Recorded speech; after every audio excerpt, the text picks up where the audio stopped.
Okay, yeah, it is my great pleasure to introduce Dr. Balazs Ujfalussy to give us a seminar today on electronic structure in the superconducting state. Balazs received his PhD in 1993 from Ujfalussy University, Budapest. He was a visiting scientist at the Technical University of Vienna, Austria, the University of Bristol, England, and from 1997 to 2004, he was a research fellow at Oak Ridge National Lab. His expertise lie in the field of electronic states of metals and alloys in the normal and the superconducting states, and the modeling of magnetic states of condensed matter. He is the head of the Department of Theoretical Solid-State Physics at the Wigner Research Centre for Physics of the Hungarian Academy of Sciences, and also a head of a research group. He has won several prestigious awards at home and abroad, including the IEEE Golden Bell Prize. He served as the General Secretary of Roland Ujfalussy Physical Society, and he's still an active member of the governing board. Regarding his work relevant to KKR, even though he has spent a considerable amount of time at Oak Ridge, he considers himself belonging to the Vienna School of Thoughts, which means that everything must be relativistic. So today we're going to hear about that in his talk. Balazs? Yeah. Thank you very much, Jan. It's a great pleasure to give a talk at this rather prestigious series of seminars. Let me share the screen. Oops. Did it work? Yes. Okay. Perfect. So what I'm trying to talk about is, I don't remember what title I gave you, Young, really sorry. But what I'm trying to talk about is just artificial spin chains on superconductors from first principles. And this is a work which we started a long time ago with my former PhD student, Gabor Csire. With then lots of other people pitching in. And recently we have spread the word of KKR even to Virginia Tech. So yeah, Kuyunga is probably going to join us at some point. Just to tell you a little motivation about this particular talk is that everybody is talking about quantum computing and quantum bits. And even though there are some of these quantum bits are in existing quantum computer products, as far as I know, they are severely crippled by decoherence and various other problems. So people don't stop looking for the next quantum bit. And as I once said in Oak Ridge, maybe we are just in the ENIAC age of quantum computing and still waiting for the transistor to show up. And as an effort to do something, people think that topological quantum bits are the solution because topological protection is going to give you less decoherence. And this is what I'm going to talk about in this talk, but it has to be understood that this is a science research and we are far, far, far away of possible implementations at the moment. So in the presentation mode? Yes. Okay. Is there a problem? No, put it in the presentation mode. You hit the of this of Zoom. No. Your slide. My slide is in presentation mode. No, it is not. Let's try again. Yeah, hit that. No, see you? Is it okay now? Yeah, it's okay. Never mind. I guess This was better. It was about same, but it's okay. It's okay. Don't worry about it. Yeah. Okay. So so the little quick agenda is just a quick and dirty introduction to Majorana states. I'm not real expert on this one. And I'm not going to talk too much about, even though it's KKR seminar, density functional theory and superconductors and all that. But I'll come up to the simplest system you can think of is that a single impurity and a magnetic impurity and a superconductor. And then we are going to try to see whether we can make Majoranas out of chains of these impurities.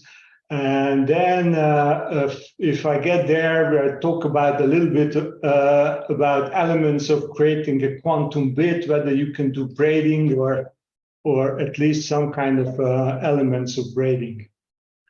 Majorana fermions were introduced by Ettore Majorana.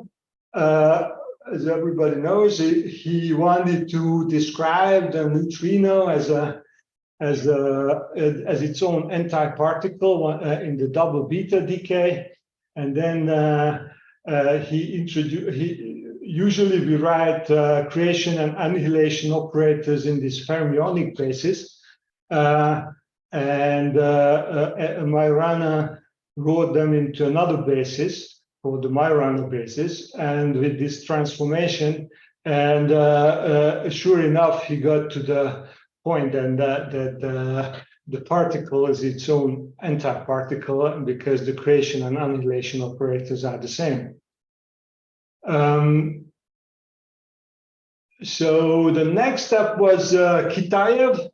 Kitaev write down this Hamiltonian described by near stable hopping, a chemical potential, and spinless p-wave pairing, and then he applied them up. Yes, Balazs,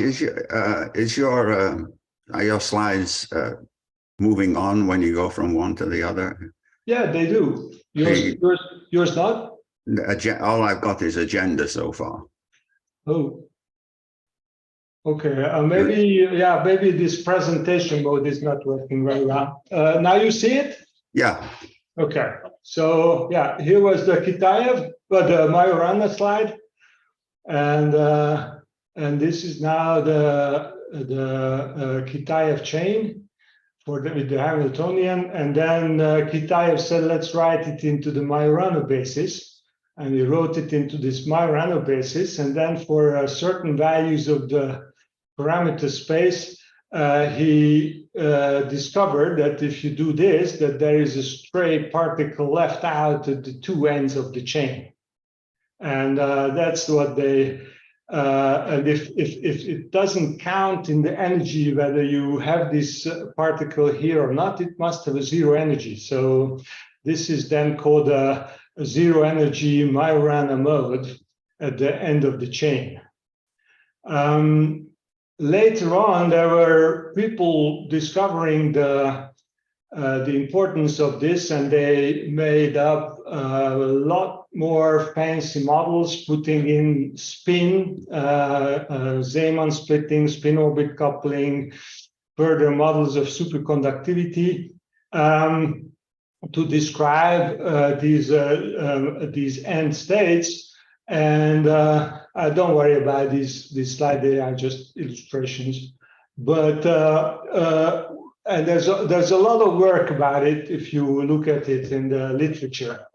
But as a critique, I wrote down two things here, that they always need an irrealistic set of parameters in the Hamiltonian to describe the Majorana zero modes.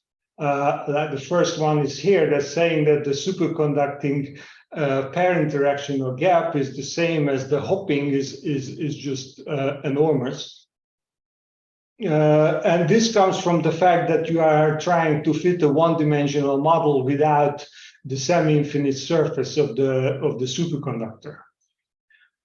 And then experimentalists went to work, and there's a ton of papers trying to grow a chain of magnetic atoms and then take an STM tip and try to scan through, see what you can see along these chains. And sure enough, they find that at zero, sometimes at zero energy, you get a peak at the end of the chain. And if you plot it like this, where is it? Somewhere here, you get a zero energy peak here. Or there are some other experiments, so it's much better seen here. There's a zero energy peak in the STM experiment, and if they sit at this zero energy, they can find that this comes from the end of the chain, which is pretty good, very good. But there's a lot. The model calculation revealed that there's a lot more to it than just the peak at the end of the chain. And when you do an experiment, it's you don't know whether you found the real topological Majorana or you got something which is often referred to as fake Majorana. Later in the talk, I will show you how easy it is to get a fake Majorana. So in this situation, the best thing to do is first principles, and well, this will be a problem if you don't see this thing, because okay, well, we'll work with it. So first principles calculation would be a good solution in this situation, because we don't have too many adjustable parameters, even in the case of a superconductor. So how you do first principles calculation in such a system? First, you have to describe the superconductor in density functional theory, but luckily that's been worked out by Oliveira, Gross, and Kohn, with the idea of writing the energy as a functional. Normally, you write a density functional theory, you write the energy as a functional of the charge density, and you say that the ground state is obtained at the ground state charge density, which minimizes the functional. Oliveira, Gross, Kohn said the same thing, but including charge density and the superconducting order parameter, that the energy is a functional of these two, and the ground state is achieved at the ground state minimizes the functional really at the ground state in terms of these two quantities. Additionally, we have something of an inhomogeneous system, very inhomogeneous, because you have a superconductor, a surface of the superconductor, and then some magnetic material on it. And it's really the best to treat these systems within the Bogolyubov-de Gennes formulation of superconductivity. And that is sketched down here in a way that you see that the effective pair interaction is really a non-local quantity, and that's why it is so easy to describe an inhomogeneous system with it, if you can do that. So if you solve the Bogolyubov-de Gennes equations, you can calculate some charge density, some anomalous density or order parameter, and then from that you can obtain a new effective potential and a new effective pair interaction if you know this functional. Suvarsini and Tamerman and Jurfi came up with a very easy approximation for this functional, saying that you just take the ordinary exchange correlation functional plus a constant for the delta. And that worked very well, and that's what we are going to follow in this this talk as well. But you still, however, you still have to solve this Bogolyubov-de Gennes equation, and this we can do with KKR. And can you just answer a question, a short question here? So my understanding from what you are describing is that they are treating there is a pairing interaction here in in the real life, and you're so giving superconductivity. This term is treated at the Bogoliubov-de Gennes, which is a kind of an extended Hartree-Fock theory, right?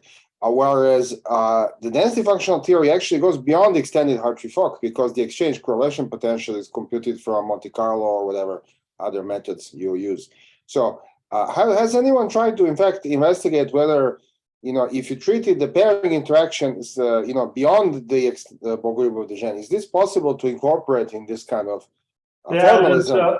The Gross group is still working on it with full steam, and they have several papers describing exchange correlation functionals in very high accuracy, and they can predict TC of various materials now very accurately, to the tenth of the degree. So I usually used to call this as a first principle based method, because we treat the delta as a parameter.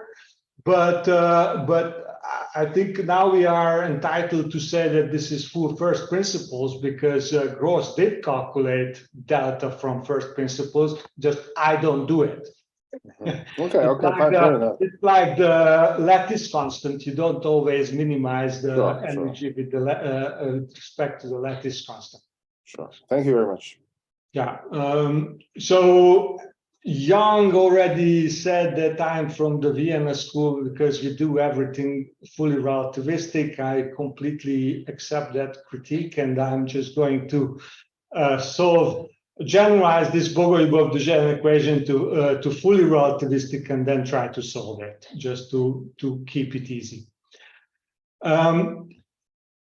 Luckily, Klaus Capelle and Balazs and Gross did a lot of work on this, and so the road is really paved. All you have to do is to go in and really find a solver for the T matrix, and my excellent PhD student did that, and since then it's rather easy to go ahead. Why this is good? Why is this good? Because we can, of course, use screen KKR to describe a surface without, which means that we describe a semi-infinite Green's function. We can describe then various inhomogeneities at the surfaces without ever going to a supercell. We can also use Green's function embedding. I think Young has an excellent YouTube review on KKR embedding, which I show everybody. So we can again treat impurity systems via Green's function embedding, and yet again not using any supercell. I'd like to emphasize that we don't use supercells because the coherence length in the superconductivity is a very large distance. So using a supercell in superconducting system would make me worried. Additionally, as we showed, conventional, unconventional pairing can also be included in this. Right now, we are just going to use a simple S-wave pairing in the case. And if you don't know much about solving the Bogoliubov-de Gennes equation, here's a little cartoon for it. If you do a 1D square rail potential, you can solve the Schrödinger equation, and you get some kind of a band structure, a cartoon here. And then if you write down the Bogoliubov-de Gennes equation for this, and you set the effective pair interaction to 0, what it is going to do is just mirror the band structure to the Fermi energy. And you basically double the work and calculate everything twice. However, if you switch on this effective pair interaction, that will introduce a superconductive gap inside this band structure, and that you can read off from the calculation, and you get this Bogoliubov-de Gennes solution, which has, of course, various symmetry properties that solution, and at positive and negative energies are actually quite well connected. If you then do this for the real system, like for bulk niobium, this is like a density of states you would get for the electron-like, the red, and the hole-like, or the other way around, whole electron-like blue and hole-like for the red. And then you introduce the effective pair interaction, and that opens up a gap here. And everything I'm going to talk about from now happens inside this region of the gap. So the simplest system we can think about it at the moment is a single magnetic atom on the surface of a superconductor. And what happens that the magnetic impurity will, you know that magnetism and superconductivity doesn't really mix. So if you put impurity here, that will interact differently with the spin up and spin down electron of the Cooper pair, and it will locally break or maybe just weaken the Cooper pair bonding. And this will result in an in-gap state called the Ushiba-Rusinov bound state. Something like this, that you get Ushiba state always in pairs, as there is a U type, an electron type, and the V type, a hole-like solution, and they are actually symmetric in energy.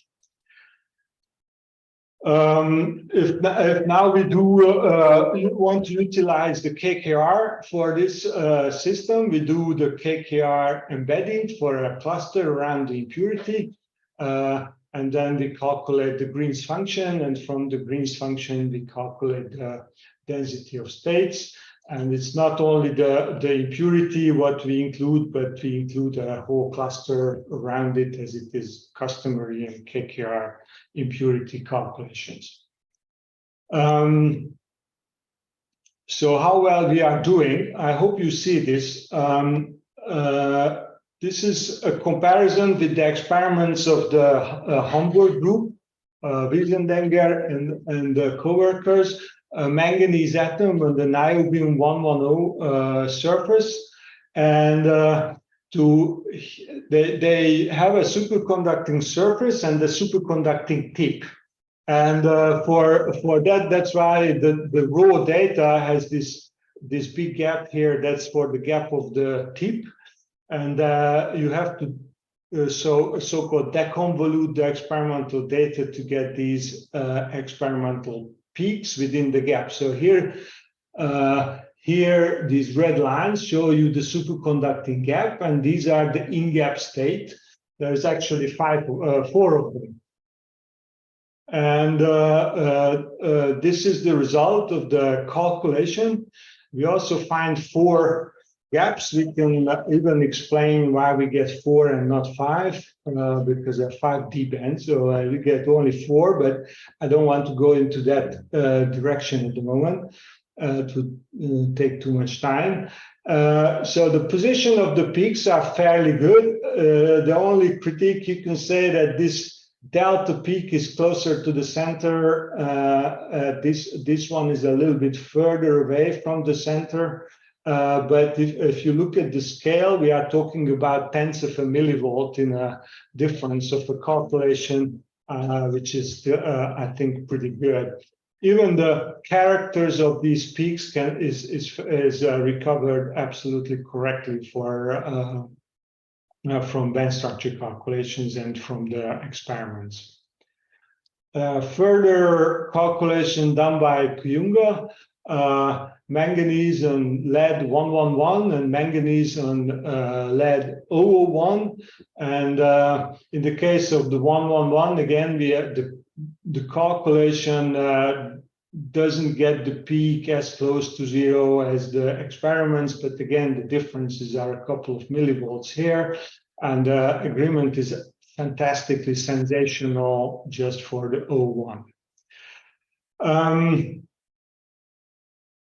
There's an interesting thing we can do in relativistic calculation, because the direction of the magnetization on of the surface atom actually does count. And if you rotate this magnetization around in 3D space, you discover an interesting phenomenon. If you just put a cobalt add atom on a niobium 110, which is now covered with a bismuth or an iridium, that you see that these Yeshiva states just walk around in the gap. This is the gap region here, and they just walk around. The one which is further away from the gap moves a lot less. Oops. And the one which is closer to the zero, that moves a little bit more. And they actually move sometimes so much that they go over to the other side, and then the electron and hole character of these peaks get exchanged. And if you move them around, then you find that there is actually a circle in which this peak is actually at zero. So finding a peak at zero is very tricky, because I can move even in the case of a single atom, I can get a zero energy peak if I want to. There are other systems like the ion lead system. You can find a zero energy peak. You can find a zero energy peak by just doing relaxing the layers perpendicular to the superconductor, relaxing the impurity perpendicular to the superconducting surface. It's very sensitive, so you can always find a position where this peak is at zero, and you never know whether the experiment actually made such a system reality. So if we move on to the chains, what we were modeling this calculation with is this latest system of the Hamburg group. They take niobium 110 and they put one single monolayer of gold on top of it with the purpose of upping the spin orbit coupling a little bit.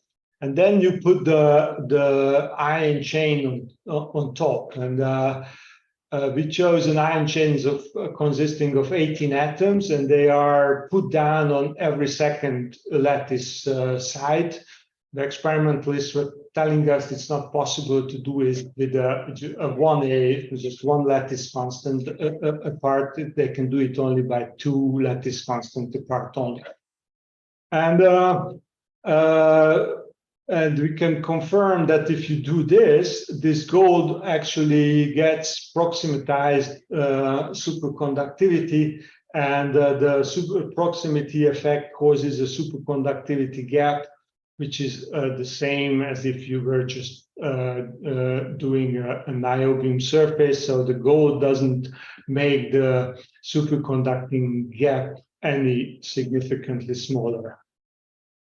Then if you look at just the normal state density of states right here in an atom at the side with the blue and in the middle for a red, what you see is that basically one spin channel dominates the density of states, which is really interesting because it's hard to make a Cooper pair if you have just one kind of a spin.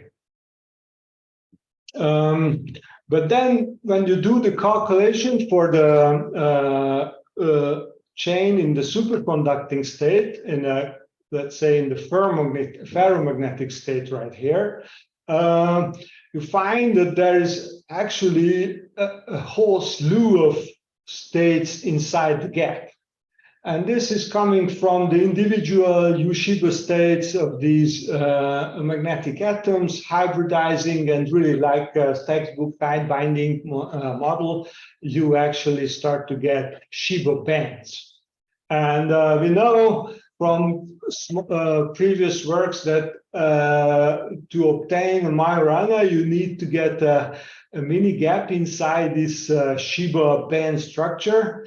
And then you are expecting a zero energy peak. And there's a state at zero energy, but there is no mini gap around it, whether you are looking at the side or the middle of this chain.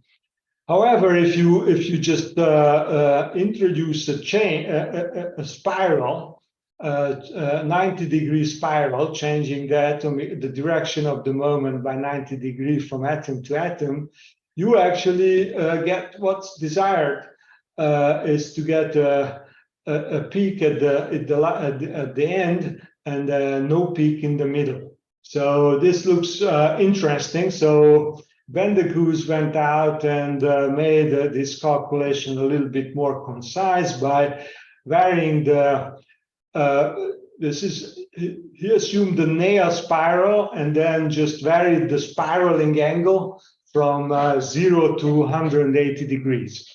And the 0 is the ferromagnet, the 180 degrees is the anti-ferromagnet. And there's all these spirals in between, and then you plot the density of states, which is now summed for all atoms in the chain, and that's the intensity on this plot. And what you see here is what's going on is not that important at the moment, but roughly about 20 degrees, there's a mini gap starts to open right here, which is increasing, and something like 110 degrees. And then it starts to close, and closes at about 150 degrees and then reopens. And in this region from 20 to 150 degrees, there is a zero energy state in it. And when it closes and reopens, this zero energy state now disappears. This is something we desire to have, and but a question is whether they are at the end of the chain, and then now you sit on zero energy, and you plot the density of states on each atom. Atom 0 is the first atom, and atom 18 is the 19th atom. And then here you again vary the spiraling angle, but now you plot the density of states at zero energy. And what you see is, yes, at the two end atoms of the chain, there is a significant large density of states, a peak here, here. And but at ferromagnet now you can realize what's happening. There's a peak at the end of the chain, but the mini gap is not open yet. So there's some states in between.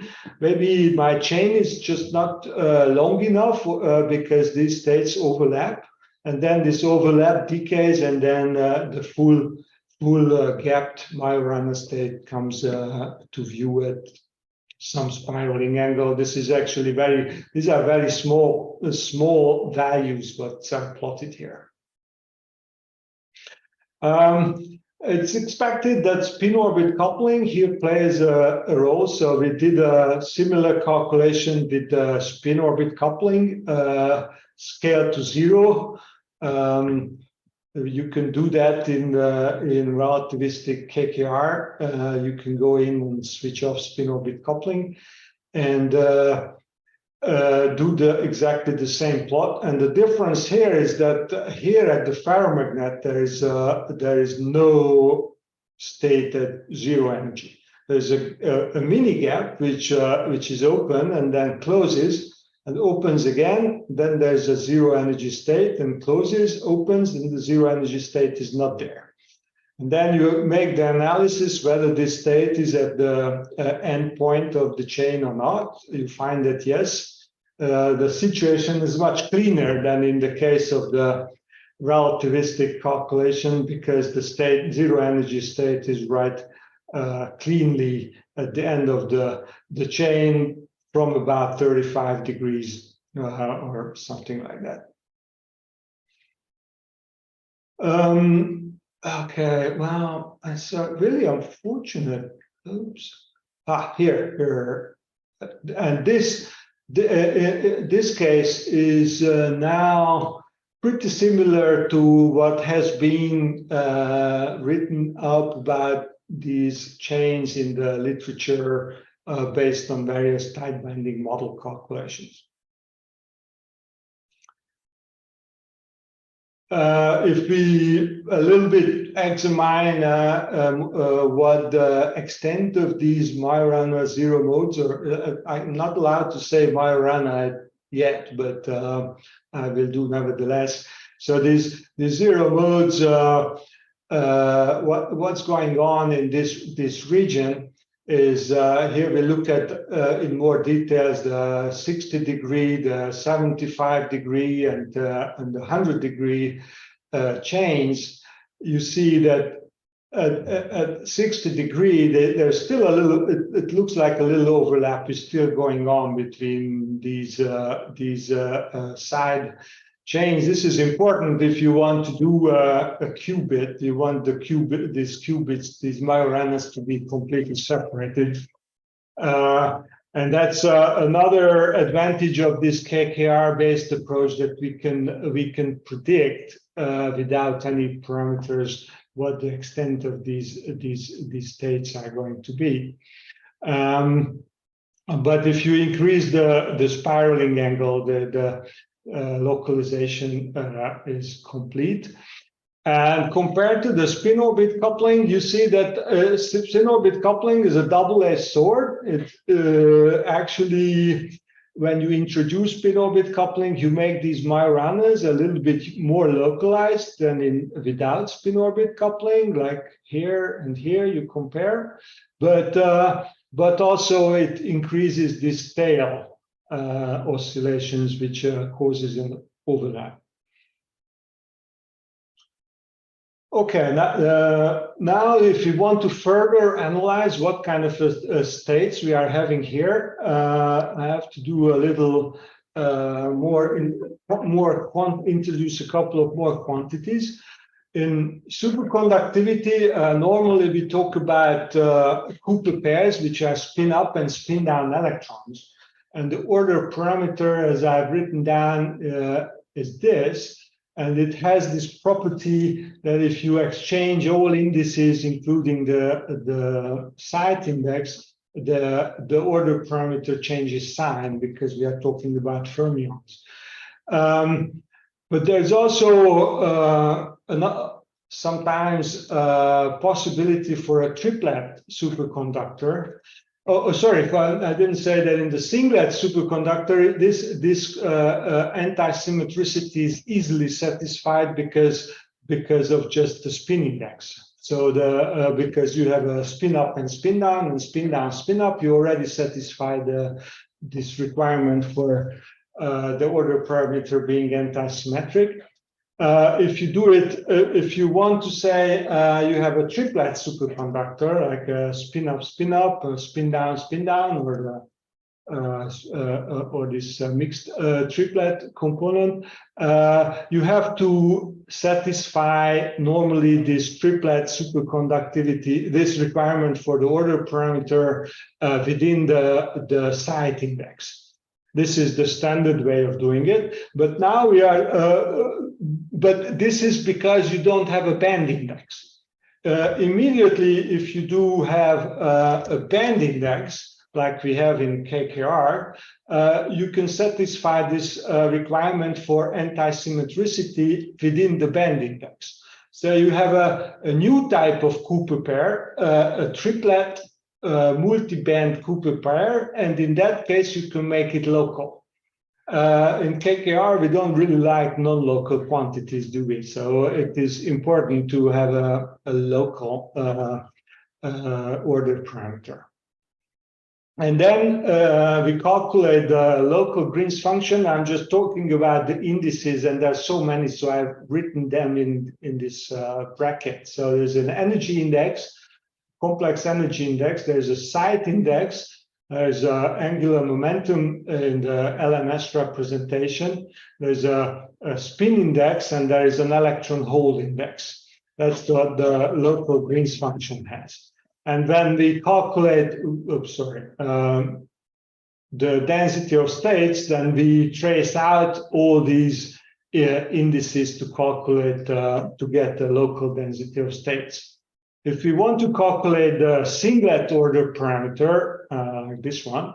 Then we have to trace out all the indices in the side and in the angular momentum. We keep the we may have to make these symmetric. I mean, in this singlet in the spin index, and we have to look at the electron hole off diagonal component of it, and then take the trace.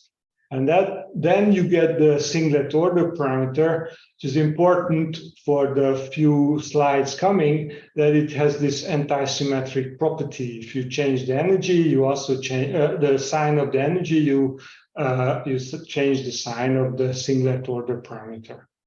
And then we somehow want to describe this kind of new triplet, which we name the internally anti-symmetric triplet.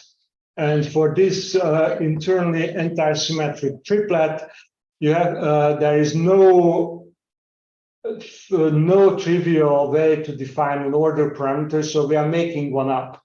And the way how we are doing it is to take the local Green's function, and you have to make it with triplet states with this triplet ordering operator. And sum on all the three triplet components, and then you have to make them anti-symmetric in the orbital index, so that this A operator it is going to order it in a way that we get an anti-symmetric component. And this is an error in my slide. And then you still have something which is an LL prime matrix. So you have a matrix order parameter which you cannot plot. So in order to be able to plot it, you just introduce the Frobenius norm of this matrix, which is just the sum of the absolute values of the matrix components. And what it is going to give you is a signal whether there is at least one LL prime triplet component present in the Green's function. So that is at the moment good enough for us. So now I come to the slide, which I don't know how I'm going to do, because I'm usually revealing this, and I don't know if I go to this presentation mode, you don't see it. Do you see it? Do you see this topological gap and Majorana Zero Mode slide? Yes. Okay. Let's do. So now we want to go, and I want to argue that this state we obtained is in a topological gap, which is going to be quite a trick, because as I tell you, but to do that, we look at two spirals, one with a 100-degree spiral, which is right here. And if you plot the density of states with, for each spiral atom here, you see we get these end states, with this zero energy end states right here, and then some other parts of this plot here. And then we move over to a place where there is no zero energy state, and we're going to look at it here. And the argument I want to tell you is that this is a topological gap we are sitting in, and to base my argument on band inversion. So basing an argument about band inversion when I'm talking about the finite chain is this is the trick. The idea is that if I had an infinite chain, then I would have bands, and I would be able to show you the band inversion. If I have a finite chain, I don't have a band structure. I have only density of states. But I don't expect the density of states in a finite chain, at least in the middle of the finite chain, to be all that much different from the density of states in an infinite chain, any atom of the infinite chain. So if there is band inversion in the infinite chain, I expect something to show up even in the finite chain. And banding, and I have now not only the density of states, but also the energy resolved singlet order parameter, which I can look at. And I actually see signs of band inversion in this this plot. If you look at here, the bottom right, which is the trivial topologically trivial case, I see that there is the sign of the singlet order parameter is color coded. If it is negative, it's blue. If it's positive, it is red. I think that we're on the wrong slide again. Sorry? We might be on the wrong slide. I'm on slide 28. Do you see this?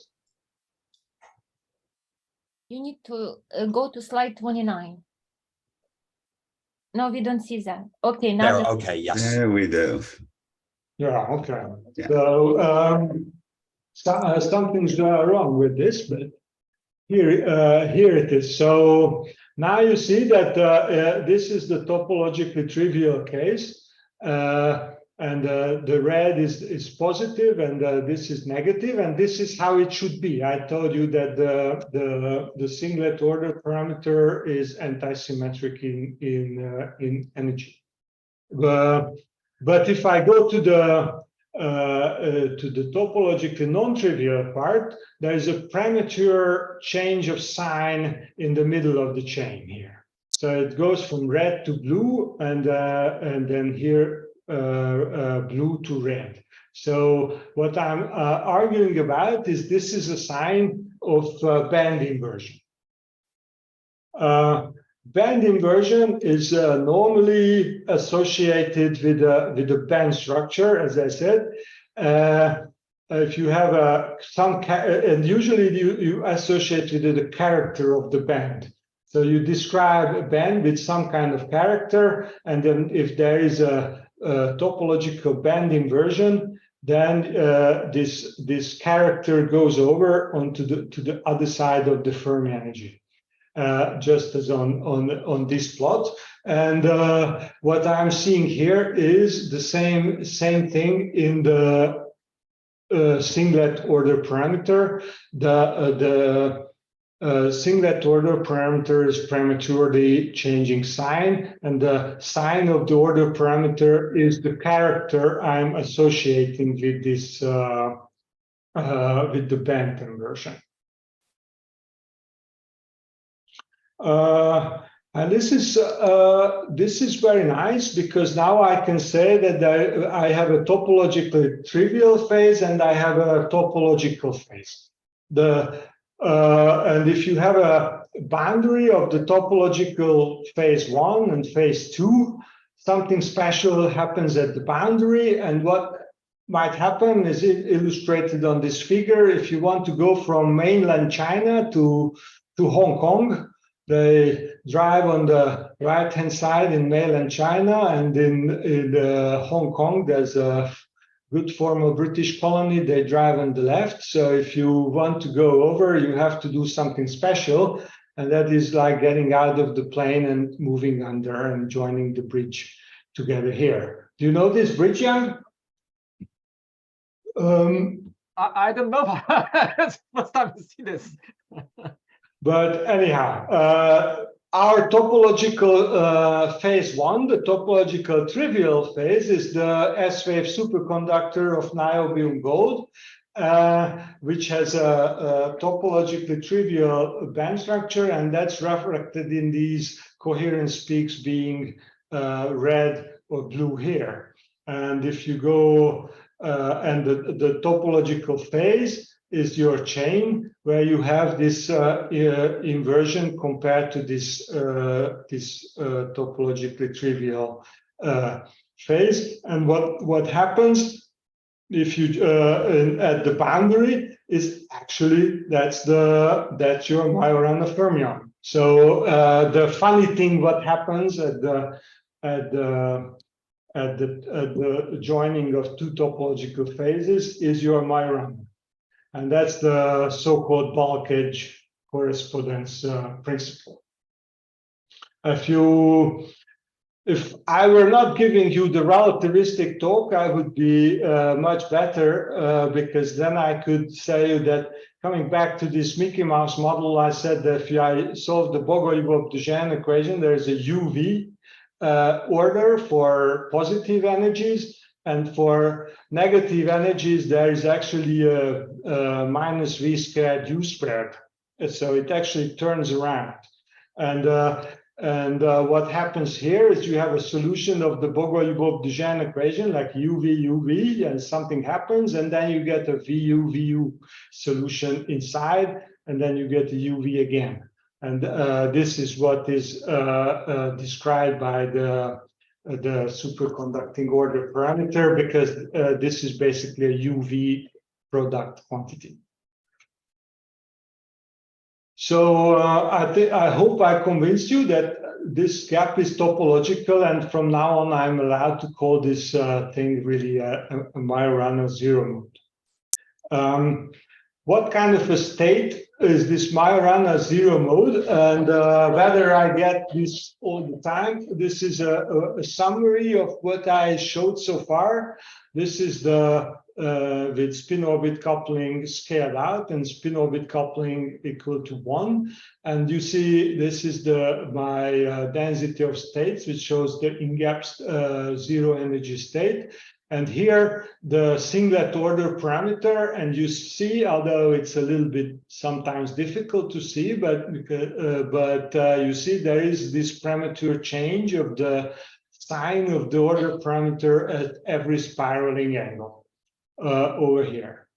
If you go over to here where the spin-orbit coupling is scaled out, you discover that here where I have this empty gap, there is no premature change of the order parameter until the gap closes, and when the gap closes, then I start to have the topological gap. So this is a non-topological gap. Non-topological gap. This is the topological gap.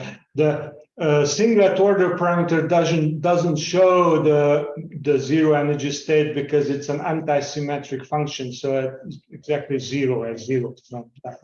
You have to go here to see the topological state. And now you can see that what happens with the ferromagnetic state, where there was a peak, but the mini gap was not completely open. Actually, there is a topological non-completely open mini gap here, should I say. It just this suggests that just my chain was too short, and the Majoranas actually do overlap a little bit. And then I can plot now the singlet order parameter, and the singlet order parameter is shown here for no spin-orbit coupling or spin-orbit coupling, and it shows you that it can show the zero mode, and it shows you that the Majorana zero mode is now internally anti-symmetric triplet state. And there are other states around it in this this triplet.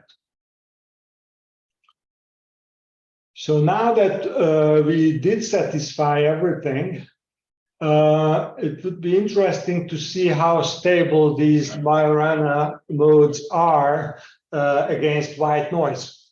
And this is just a calculation. We just add, there's the spiraling angle, and then you randomly add some random number generated angles to each side, and see whether the Majoranas survive this perturbation. And up to a maximum of 60 degrees, so the random number generator was scaled to 60 degrees, and the 18 numbers it generated was added to additionally to the direction of the moments. up to 60 degree, I couldn't see any difference. And then from 60 degree, I start to see a difference that the gap starts to close in. But even at 120 degrees, there is still a zero energy edge mode available here. And this solves when I move to 172 degrees. But I think this is a really large perturbation on the angle. So if I would like to think about that, the temperature does is just fluctuations in the moment directions, then it would be quite robust against this kind of perturbations. And you can do lots of kind of interesting computer experiments to it. It's like from here, you divide the chain up into two parts. One part is in the trivial, this bit, and the other part is in the topologically non-trivial in this part. And if you glue them together like this, you find that this part has no Majorana, and this part just becomes smaller. You could move it here, and then just one atom is missing, or you can move it here. Then, of course, these Majoranas overlap, form bonding, anti-bonding states, and they just don't behave like Majoranas anymore. But interestingly, the spin singlet order parameter behaves just as it should. It gives you the topological gap in this case and the non-topological gap in this case.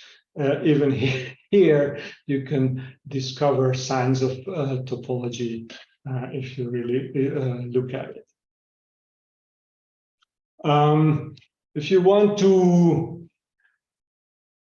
create a fake Majorana, you can try to do it with an angle, but we didn't succeed to do it with an angle. So no matter how we changed the angles around, there was no way we could get a fake Majorana. But it's really easy to make a fake Majorana if you just scale the exchange field at the end of the chain by 5%.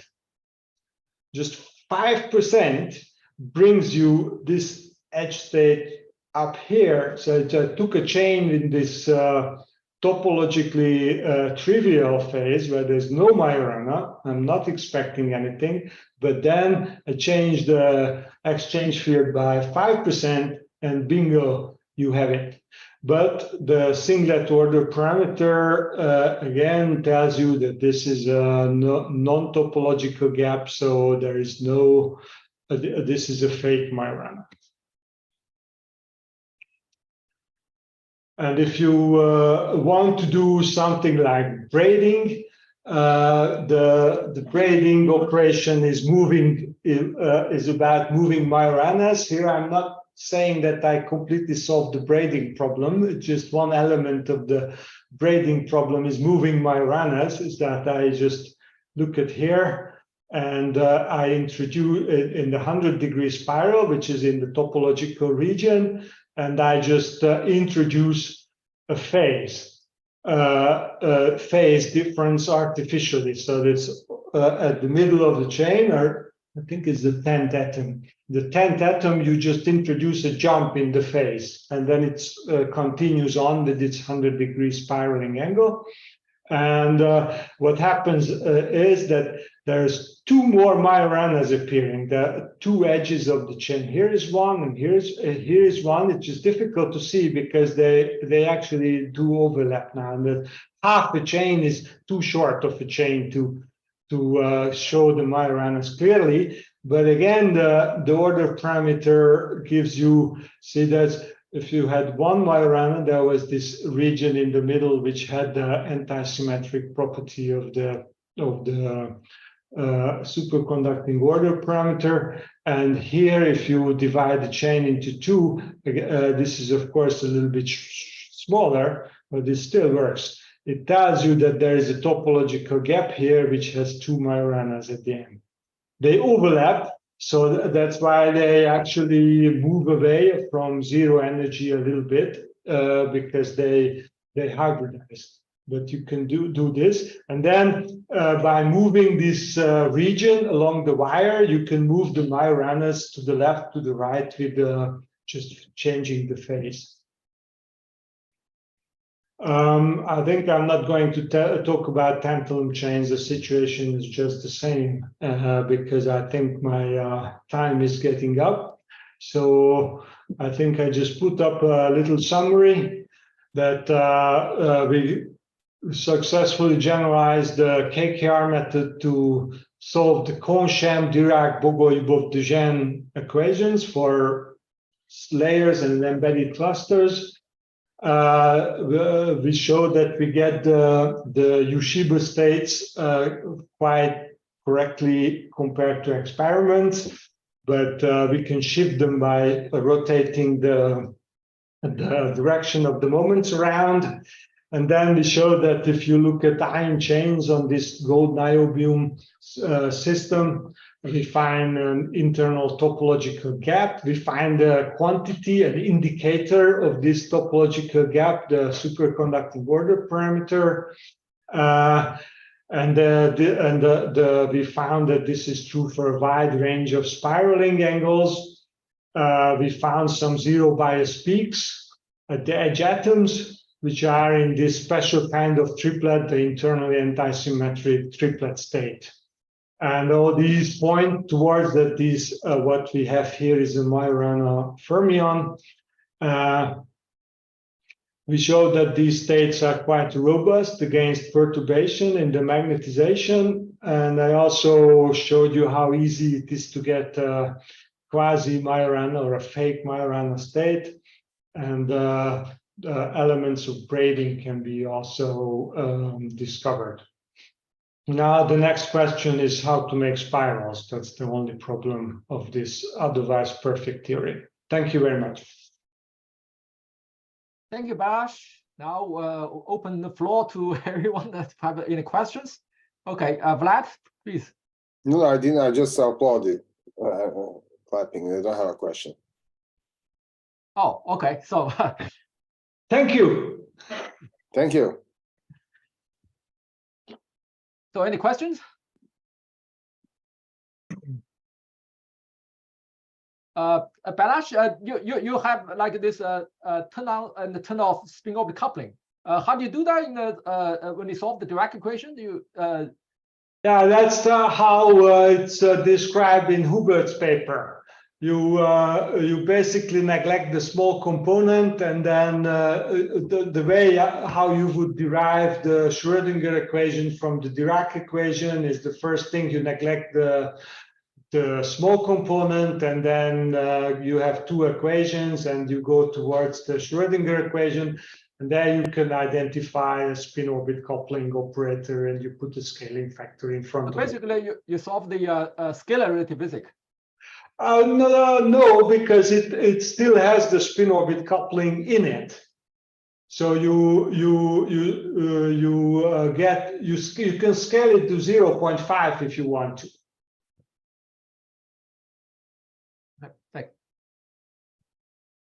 Balazs, how do you propose engineering this spiral that you want?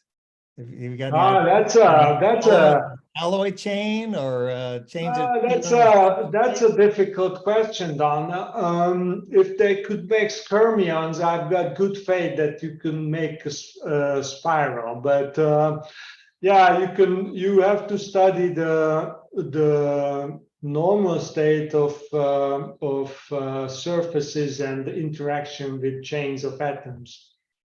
I don't think superconducting state has to do too much with it. It has to be spiral in the normal state. There's you can run a large-scale search for something like that. That what we looked at is that little perturbation at the end of the chain, which we found with Malcolm on various systems. That doesn't cut it. You have to have a proper chain of magnetization changing significantly from atom to atom. Mhm.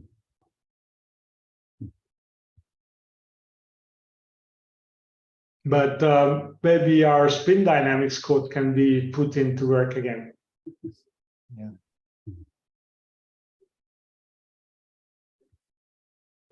So everything is Muffin-ting, I guess, with Lmax equal to 2. Sorry? It's all the calculation is done in Muffin-ting. No, this is the calculations on the surface is always ASA because Yeah. Muffin-tin has a little problem describing the surface. Yeah. And also you have these empty spheres. Yeah, the surface is described as an interface between empty spheres and material. Yeah. And then you have some state extending into the vacuum, and you describe the vacuum potential, the work function, and those quantities. Yes.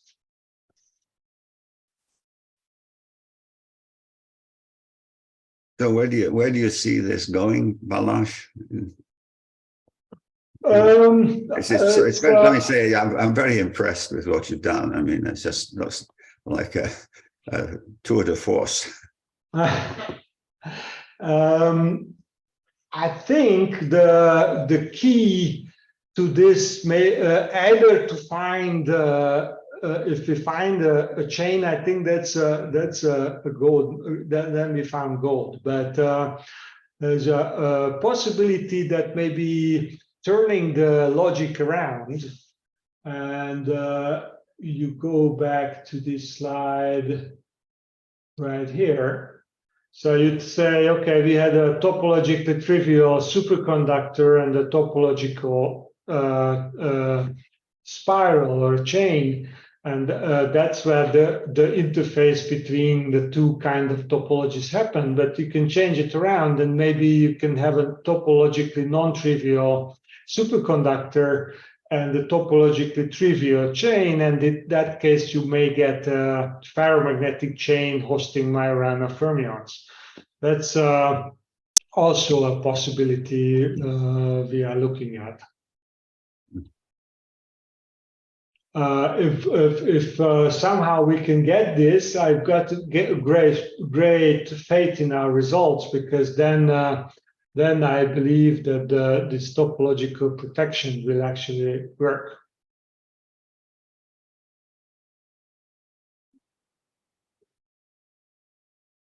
So the exchange correlation functional part, you just use the one that you described. Well, the problem, we didn't use any, because the calculation was done in such a way that you do the calculation in the normal state for charge self-consistency, and when you go over to calculating properties in the superconducting state, you don't do charge self-consistency again. That the superconductivity is just causing a couple of millivolt of gap in the around the Fermi energy. So I don't think that is going to do you anything significant on the level of the potential. Okay.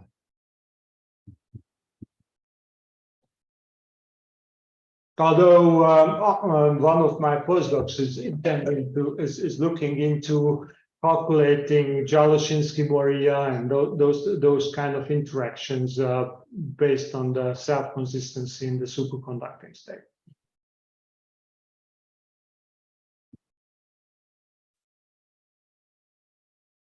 Okay, other questions? Okay, let's thank again to Balazs, and hopefully we can interact in the future, and if we have anything to work together, will be wonderful. Yeah, great talk. Thank you. That's great talk. Thank you. Thanks. Okay. Bye, Balazs. Bye. Bye. Well, that's it's almost late afternoon for you, I guess. It's not too bad. It's 5:15, so my official work hour is at 5:30. Okay. So I'm still good. So we can chat another 15